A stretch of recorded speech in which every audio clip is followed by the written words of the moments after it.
Então, boa tarde, sejam bem-vindas à 8ª Região Tradicionalista, aos campos de cima da serra. Quero convidar as senhoras a conhecerem um pouquinho mais a nossa cultura, um pouquinho da história da nossa região. Meu nome é Alíli Almeida de Souza, sou primeira aprenda da 8ª Região, represento o CTG de Alexandre Pata, da cidade de Lagoa Vermelha, terra nacional do churrasco. A 8ª Região é uma das regiões mais antigas do nosso estado, antigamente era a primeira região, uma das regiões mais altas. Os municípios de Vacaria, Esmeralda, Lagoa Vermelha são grandes pioneiras na questão campeira e é uma região que demonstra um pouco também da nossa cultura mais antiga por ser passagem de tropeiros. Bom, como o tema deste ano proposto pelo MTG eram festas juninas, eu realizei, conforme as senhoras viram na pesquisa, dois tipos de pesquisas. Uma mais características de Lagoa Vermelha e uma própria dos Barretos, que era uma localidade de Lagoa Vermelha, onde Paixão Cortes pesquisou o livro Festas Juninas e os Santos Padroeiros.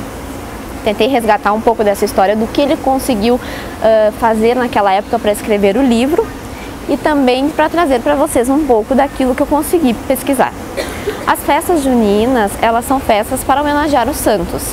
Isso perante a era cristã. Antigamente eram festas para lembrar a colheita, para harmonizar a colheita, para agradecer pela colheita e também pelo dia mais longo e a noite mais longa do ano, acontecendo de 19 a 20 de junho.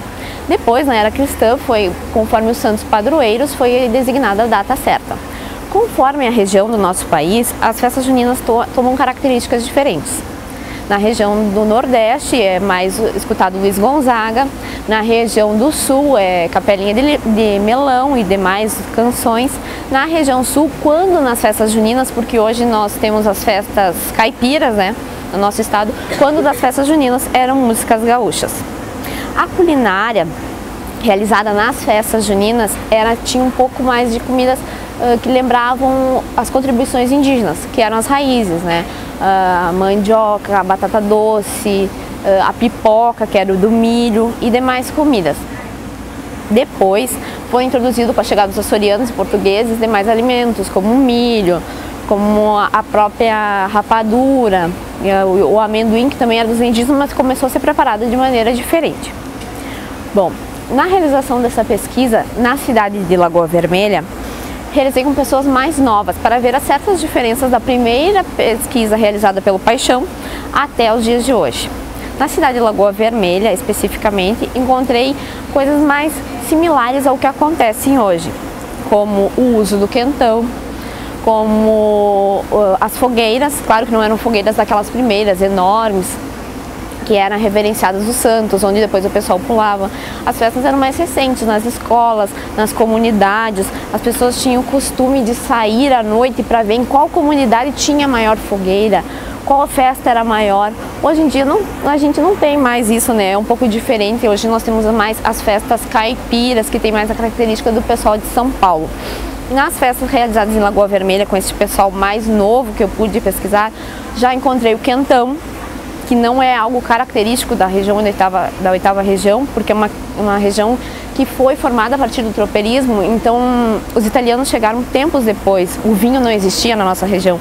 E essas pesquisas mais recentes eu já encontrei o quentão, já encontrei, quando mais recente, o cachorro quente, né, que também não é característica nossa.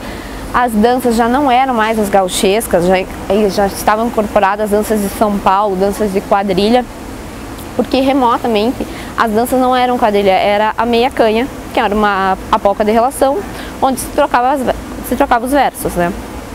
Mas ela tem mais características voltadas para as atuais festas.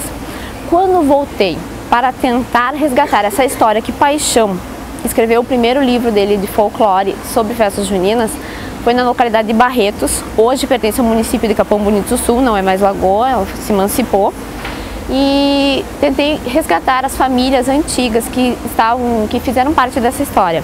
Muitos já não moram na localidade, então tentei, também pesquisando em livros, pesquisa bibliográfica e de campo, resgatar um pouco. A festa de Barretos era uma festa para São Pedro, embora o padroeiro da comunidade é São Paulo. Era uma festa realizada em São Pedro, como está no livro. Tinha o mastro enfeitado com as fitas, que era pedido dos santos. A igreja, essa é uma réplica da igreja, e conforme está na pesquisa eu fui retirar fotos lá para mostrar para as senhoras. Ela está totalmente caída, né? As pessoas elas não preservaram a igreja. Essa é a réplica. A fogueira era triangular, conforme está no livro do Paixão, ele retirou de lá. Era uma fogueira triangular que eles faziam lá, uma fogueira enorme, que conforme ia baixando, quando baixavam, se caminhava sobre as brasas e também pulava a fogueira. As músicas características eram somente as gaúchas, desde o pezinho, se dançava, havia a chula, que logo depois ele volta para a Lagoa Vermelha para pesquisar a dança da chula que ele encontrou lá, e demais músicas gauchescas que ele fez lá. Mas algumas pessoas lembram do Paixão na nossa região, mas não lembram dessa pesquisa específica. Lembram que ele sempre estava lá, que ele voltou também várias vezes, ele pesquisou também além da dança, da chula, a dança, né? Não os passos, a música que é tocada, a vaneira marcada, shot laranjeira. Mas o que a gente encontrou de diferencial nessa pesquisa e das festas que haviam nos Barretos, que também constam no livro, era que as festas eram festas familiares, as moças chegavam de carroça, os rapazes a cavalo ou a pé, levavam 3 vestidos para trocar durante o baile.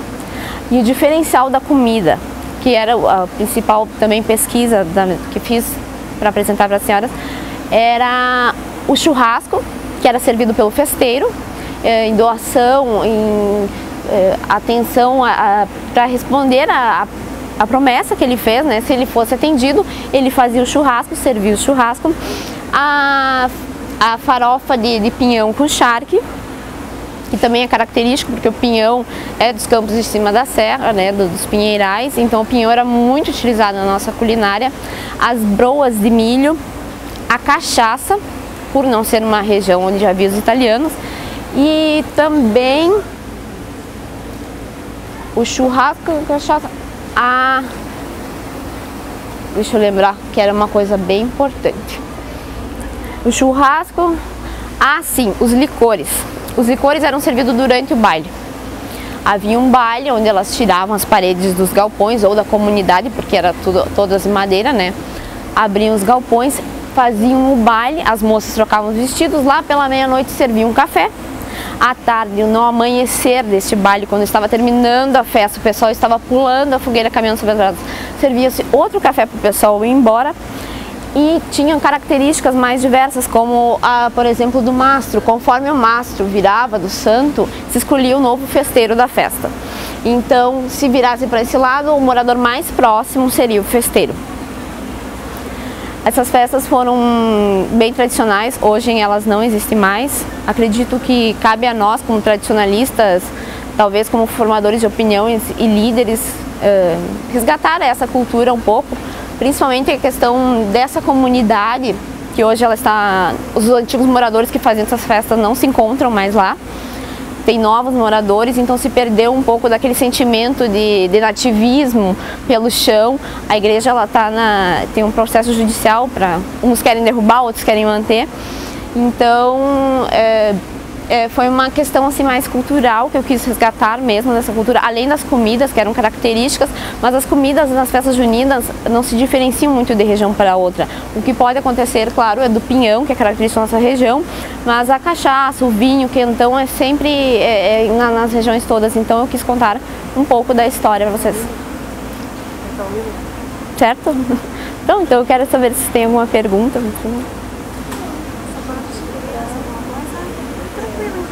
Certo? Então, muito obrigada. A atenção de vocês.